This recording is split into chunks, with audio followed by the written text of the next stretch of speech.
дар миёни садҳо духтарони тоҷик ки бо орзу ва меҳнат роҳи худро дар варзиш дарёфт мекунанд, номи як духтари ҷасур Меҳрона Қаландарбекова садо медиҳад. қаҳрамони навбатии барномаи Гурдофарид духтари ҷавоне ки бо заҳмат ва меҳрубонӣ роҳи худро аз кӯдакӣ дар варзиш оғоз намуда, бо иродаи қавӣ ва меҳнати шабонарӯзӣ пайроҳаи худро то қуллаҳои баланд кушод.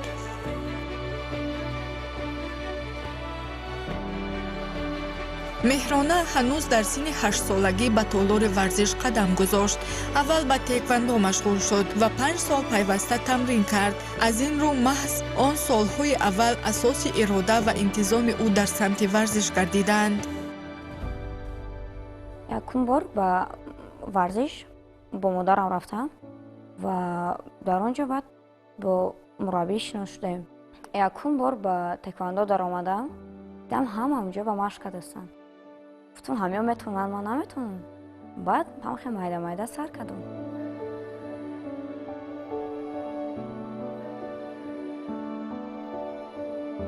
پای خوردی از مکتب گرفتیم تو ساعت 12 درس میخوندند.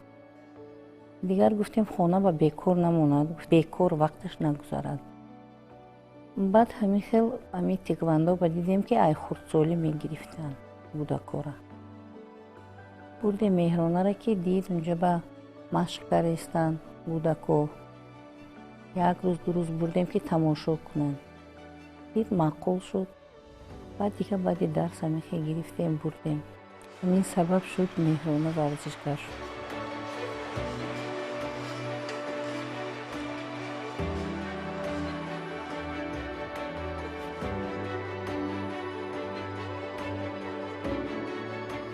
وقتی که مهرانه در زال اومد دختری که هر چیز به کاردار بود، هر چیز به یک بار این میشوق میرسه و چیزو با حرکت میگه، یک چیز ایرا میپرسید اون را میپرسید، هر یک سوال بسیار جواب چیز میدادم.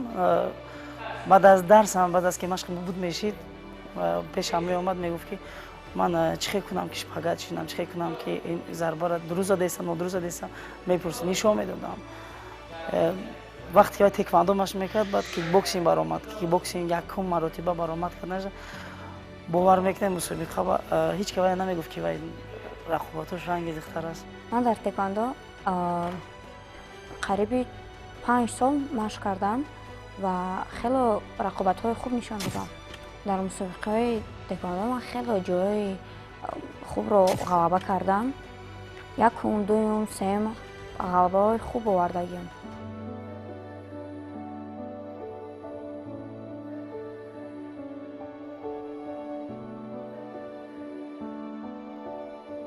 дар синни 12 солагӣ ӯ роҳи навро дар варзиш интихоб намуда ба санъати муҳорибаҳои омехта рӯ овард.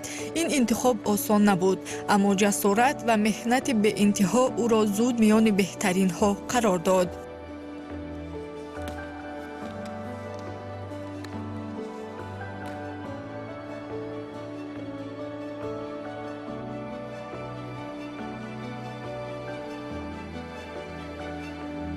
چهار سال من در تکواندو مشق کردم. بعد از آن با محاربه‌های آمیخته گذاشتم. خیلی مشکلات زیاد بودن و من با این مشکلات نگاه نکرده پیش رفتم. همه چی فرقیت داشت، فرقیت خیلی زیاد داشت. هم تکنیک با هم دیگر در MMA عموما دیگر خیلی مشق میکنیم. در تکواندو عموما دیگر است. وقتی که پیش من آمد من در MMA میگذارم، من مشق میکنم، من گفتم که این انتخاب خودت که تو کجا که خواهی تو ورزشگر هستی باید کجا که انتخاب خودت هستی پرچم تاجیکستان رو که تو میری در دیگه دولت ها بلند میبردی.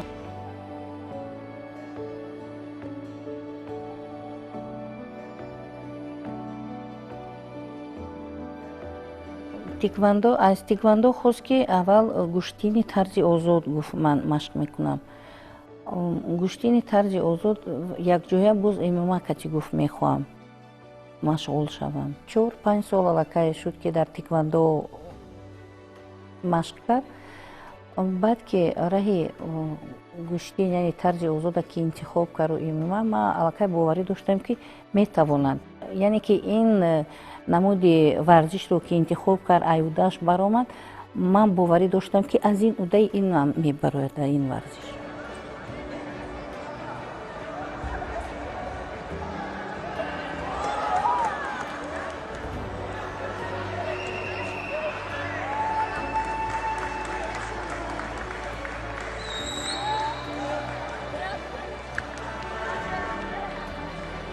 тақрибан 2.5-3 сол пеш дар ҳамин толор вақте ки ба тамрин машғул будем, маро ба назди ресепшн ҷой задан ва дар он ҷо як зане истода буданд ки баъд маълум шуд ки модари Меҳрона мебошанд. Бисёр илтимос кардан ки як духтари бисёр чаққону чолок доранд, онро ба ҳамин тамрин қабул кунем.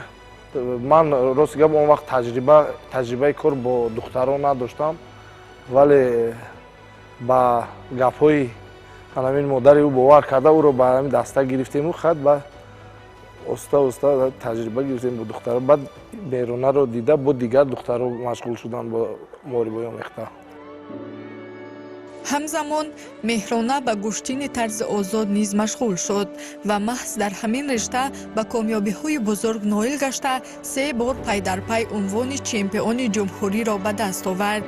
ин ҳама натиҷаи сабр, устуворӣ ва меҳнати поки ӯст. имрӯз Меҳрона соҳиби унвони устоди варзиши дараҷаи ҷумҳуриявӣ аз рӯи гӯштини тарзи озод мебошад.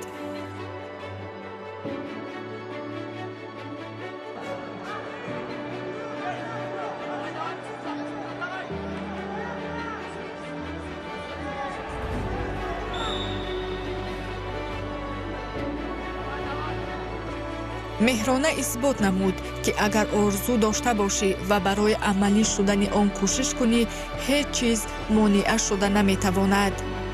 дар роҳи ҳар як қаҳрамон инсонҳое ҳастанд ки ба ӯ дар қадамҳои аввалин нур бахшиданд.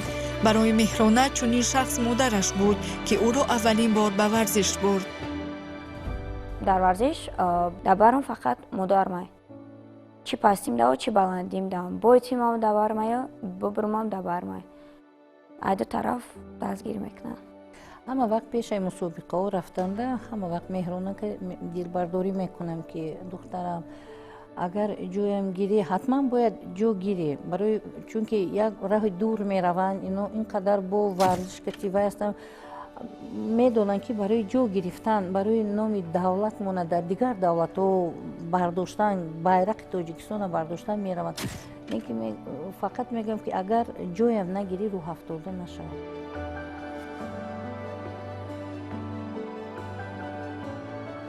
дар соли 2024 дар бозиҳои Осиё дар давлати Баҳрайн аз намуди ММА Меҳрона миёни наврасон ҷои дуюм гирифт. дастоварде ки ифтихори бузурги варзиши тоҷик гардид. аммо ин танҳо оғоз буд. дар моҳи августи соли 2025 Меҳрона боз дар давлати Баҳрайн унвони чемпиони Осиёро миёни наврасон ба даст овард ва бо медали тилло ба ватан баргашт. дар мусобиқаи Осиё ки дар давлати Баҳрайн баргузор гардид, дар он ҷо сазовори ҷои дуюм шудам ва ду рақиб доштам дар он ҷо. Бо як рақиба мағлуб кардам, аяташ шикаст хӯрдам бо норасиди 2 хол. дар соли 2025 ман хеле мусобиқаҳо иштирок кардам, дар он ҷо сазовори ҷои аввал шудам. муҳимтарин мусобиқае ки дар он Меҳрона ширкат варзид, сеюмин бозиҳои Осиё миёни наврасон дониста мешавад. дар он Меҳрона боз ҳам дар бахши санъати муҳорибаҳои омехта баромад намуда сазовори медали биринҷӣ гашт. дар давлати Баҳрайн мусобиқаи амал гузашт. дар он ҷо сазовори ҷои аввал шудам ва медали тиллоро ба даст овардам. рохат ба бозиҳои сеюмини осиёӣ рохат гирифтам ва дар бозиҳои осиёӣ ҷои сеюм шудам. дар бозии сеюм ин бисёр мусобиқаи барои на танҳо Меҳрона, барои ҳамаи дастаи мо бисёр як мусобиқаи мураккаб мушкил буд, вале Меҳрона тавонист дар ин медали биринҷиро ба даст овард. буданд нафароне ки умуман медал нагирифтанд, дасти холӣ ба ватан баргаштанд. эҳсосот дигар буд. зело мухлисон дигар буданд, мухлисон зиёдтар буданд. таваҷҷӯҳи анамин журналистону федератсияҳову анамин намояндаҳои кумитаи олимпӣ зиёд буд ва варзишгарон бисёртар наврасон ба эҳсосот дода мешаванд. зери эҳсосот онҳо баромад мекунанд. меҳронам бисёртар ба эҳсосот дода шуду ва натавонист ғолиб биёяд ва ҷои сеюмро ба даст овард.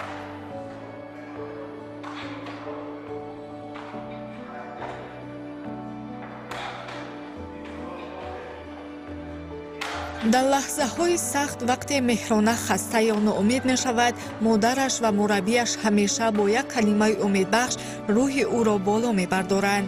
бешак ҳамон дастгирӣ, ҳамон бовар ба фарзанд қуввае шуд, ки Меҳрона то қуллаҳои баланд расид. зеро маҳз муҳаббат ва бовар пояи асосии ҳамаи муваффақиятҳост. аз ин рӯ имрӯз ҳар як медал, ҳар як пирӯзии Меҳрона на танҳо мукофоти ӯ, балки нишони фидокории модари ӯ низ мебошад.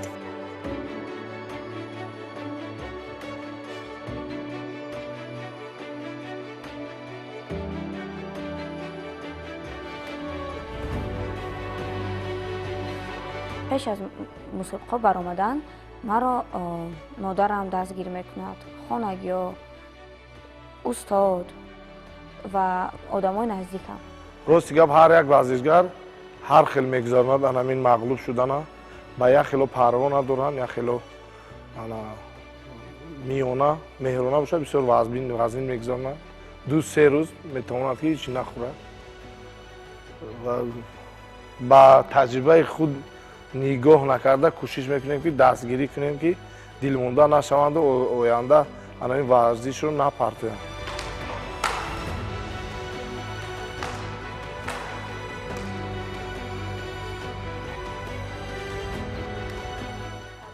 пеш аз мусобиқа баромадан, яъне ман ҳатман Меҳрона кати мо гап мезанем, телефони суҳбат мекунем, дуо метем-ша, баъд дигар тамошо намекунам.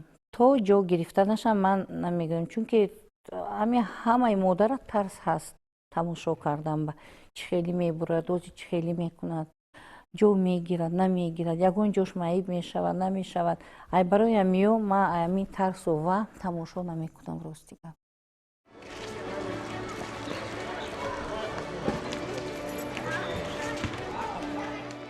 муассисаи таҳсилоти миёнаи умумии рақами 21 шаҳри Душанбе, боргоҳе ки Меҳрона ҳар субҳ бо чеҳраи пур аз умед вориди ӯ мегардад, зеро нахустин донишу тарбияро омӯзгорони ҳамин муассиса ба ӯ бахшиданд.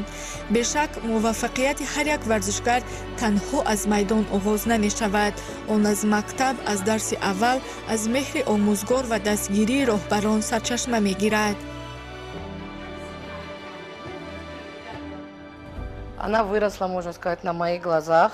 Прошли мы с ней много, от истерик до хороших оценок. Училась у меня она 4 года, я вела у нее уроки 4 года. И проявляла она себя достаточно, всегда была такой шустрой, подвижной. Кстати, в ней это до сих пор и осталось. Можно сказать, она единственная ученица из всего класса, которая ко мне заходит ежедневно. Пока она меня не обнимет, она на свои уроки не идет, что меня очень радует. Вот. Даже скучаю по ней. Если она на соревнованиях у меня что-то, я ее теряю. И уже у детей спрашиваю, а где Меҳрона? Так что она у нас проявляла достаточно бойцовский характер уже с детства. С детства получала то, что хочет. Мне это в ней нравится. Ну и до сих пор я надеюсь, что и дальше пойдет добиваться все лучших и лучших результатов. И по жизни, и в спорте. Ну и вообще желаю ей самых больших успехов и спортивных, и в жизни. Всего самого наилучшего. лаҳзае ки ба дохили муассиса ворид гардидем, дар яке аз гӯшаҳои он девори ифтихор ки барои шогирдони фаъоли варзишгар ҷудо шудааст, диққатамонро ба худ ҷалб намуд. дар миёни он аксҳо чеҳраи шод ва ғолибонаи меҳрона низ дурахшон менамояд. ин на танҳо як сурат, балки рамзи қадрдонӣ ва эҳтироми роҳбарият ба варзишгарони ҷавон аст. маъмурияти мактаб бо чунин иқдомҳо нишон медиҳад ки дастоварди ҳар хонанда арзиш дорад ва варзиш ҷузъи муҳими тарбияи насли нав мебошад.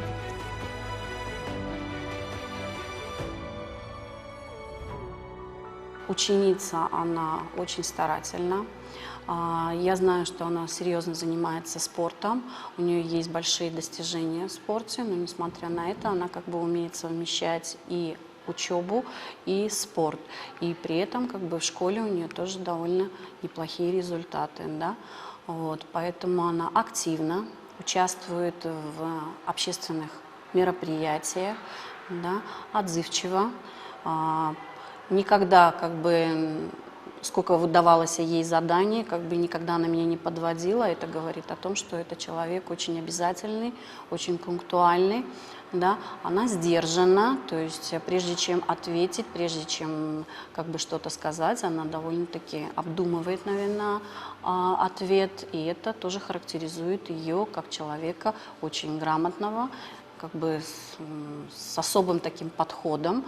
Да, она видит, как бы вообще ориентируется, то есть и во времени, и в социальной как бы сфере, да, она довольно-таки адаптированный человек, и я могу только сказать положительное о ней. В учебном процессе Мехрона проявляет высокую активность. Вместе с нами она дорабатывает темы, которые пропустила. Проходим, можем отправлять ей конспекты различные. Она потом их записывает, учит, отвечает. Если что-то не поняла, мы ей объясняем потом, чтобы она могла не терять свои хорошие оценки. Во время ее матчей хотелось бы, конечно, с ней поехать, поддержать, но, к сожалению, из-за того, что у нас учебный процесс, мы не можем. Поэтому дистанционно ее поддерживаем. Мы всегда с ней.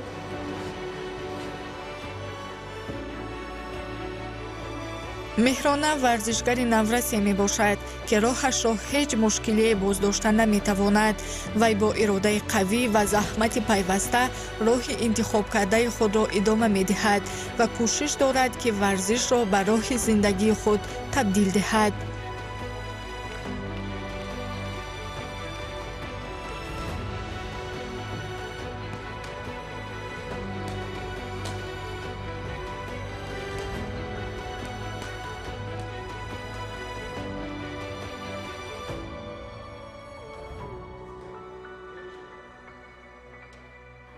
варзиш роҳи зиндагии ман аст.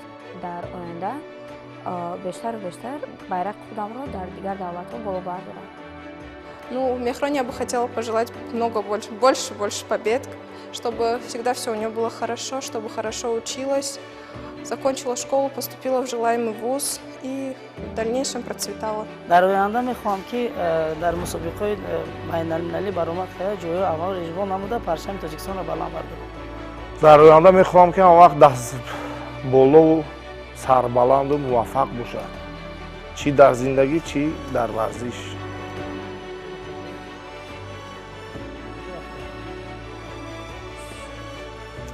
ҳар қадам, ҳар пирӯзӣ ва ҳар медали меҳрона натиҷаи заҳмат, сабр ва меҳри беинтиҳои ӯ ба варзиш мебошад. мо низ ба ин паҳлавон духтар дар фаъолияти варзишиаш комёбиҳои нав ба навро таманно дорем.